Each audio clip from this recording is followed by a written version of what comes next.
প্রবাহের যে বৈষম্য। শনিবার সকালে জাতীয় প্রেস ক্লাবে প্রয়াত সাংবাদিক মাহফুজুল্লাহর মরণোত্তর ২১ পদক প্রাপ্তি উপলক্ষে এ আলোচনা সভা। এতে মাহফুজুল্লাহর জীবন ও কর্ম নিয়ে স্মৃতিচারণ ও স্বৈরাচার পতনে তার ভূমিকা তুলে ধরেন বক্তারা।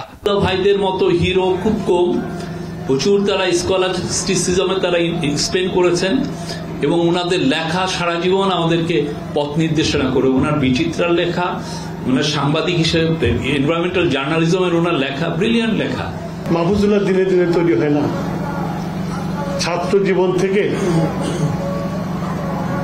শেষ পর্যন্ত যে স্বপ্নের জন্য আমরা লড়াই করেছি, মাহফুজুল্লাহ লড়াই করেছে, সে স্বপ্ন মাহফুজুল্লাহ দেখে যেতে পারে নাই। আমরা আশাহত না, আশা করি একদিন এই স্বপ্ন পূরণ করতে পারবো। বাংলাদেশে কন্টেম্পোরারি হিস্ট্রি লেখার মানুষ খুব বেশি কিছু নাই, অনেকে অনেক কিছু লিখেছে, বাট কন্টেম্পোরারি হিস্ট্রির উপরে যদি কাউকে চিন্তা করা যায়, আমি মনে করি হি ইজ দ্য ম্যান। আর বিএনপি মহাসচিব বলেন, ফ্যাসিস্ট পতনের পর নতুন বাংলাদেশ বিনির্মাণে সবার আন্তরিক হওয়া উচিত। আশার আলো সবাই আমরা দিতে পারছি যে আবার নতুন করে বাংলাদেশকে আমরা গড়ে তুলব। সবাই কথাটা বলছি, এটাতে সবারই আরো অনেক বেশি আন্তরিক হওয়ার প্রয়োজন।